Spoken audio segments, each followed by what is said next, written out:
అసెంబ్లీలో కేటీఆర్ విమర్శలకు deputy CM Bhatti counter ఇచ్చారు. గవర్నర్ ప్రసంగానికి ధన్యవాద తీర్మానంపై చర్చను వదిలేసి కేటీఆర్ వేరే అంశంపై మాట్లాడుతున్నారని అన్నారు.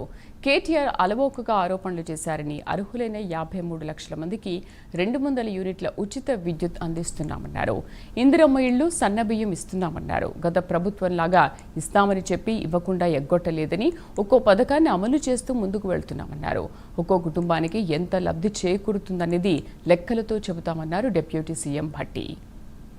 గారి ప్రసంగం పైన ధన్యవాదాలు చెప్పే తీర్మానం పైన గౌరవ సభ్యులు కేటీఆర్ గారు మాట్లాడే సందర్భంగా గవర్నర్ గారు ఇచ్చినటువంటి ప్రసంగం పైన వారు సభ దృష్టికి తీసుకొని వచ్చి వారికి ధన్యవాదాలు చెప్తే బాగుంటుంది. అది వదిలేసి రాష్ట్ర ప్రభుత్వం చెప్పినటువంటి హామీల్లో వారు చాలా హామీలు ఇచ్చారు, ఏమి చేయట్లేదు అని బ్లాంకెట్ గా ఒక స్టేట్మెంట్ ఇచ్చారు. ఇది కరెక్ట్ కాదు అధ్యక్ష. ఈ రాష్ట్రంలో ఒక కుటుంబ దాదాపు 2.5 లక్షల పైని అన్ని స్కీములు కలిపి పెద్ద ఎత్తున లబ్ధి అని చెప్పి ఆనాడు నేను చెప్పిన మాట వాస్తవం. ఇప్పుడు కూడా లెక్కలతో సహా వారి సమాధానం చెప్పేటప్పుడు నేను తప్పనిసరిగా చెప్తాను. 53 నుంచి 54 లక్షల కుటుంబాలకి ఈరోజు ఫ్రీ పవర్ ఉచితంగా 200 యూనిట్లు ఇస్తా ఉన్నాం. దాదాపు 1,06,00,000 కుటుంబాలకి వాళ్ళ సన్నబియ్యం ఇస్తా ఉన్నాం మనం ఈ రాష్ట్రంలో.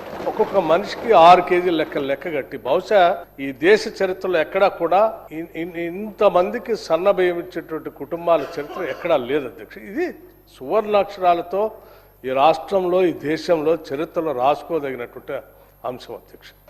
మీలాగా మేము డబల్ బెడ్రూమ్ ఇల్లు కట్టిస్తామని చెప్పి 10 ఏళ్ళు ఇల్లు కట్టించకుండా వదిలేయటం కానీ, ఇంటికో ఉద్యోగం ఇస్తామని చెప్పి ఎవరికి ఉద్యోగం ఇవ్వకుండా 10 ఏళ్ళు వదిలేయటం కానీ, లేకపోతే దళిత ముఖ్యమంత్రి చేస్తా అని చెప్పి 10 ఏళ్ళు ఎవరిని చేయకుండా వదిలేయటం కానీ, 3 ఎకరాల భూమి లేని నిరుపేదల ప్రజలకు పంచుతామని చెప్పి 10 ఏళ్ళు ఎవరికి పంచకుండా వదిలేయటం కానీ మేము చేయట్లేదు అధ్యక్ష.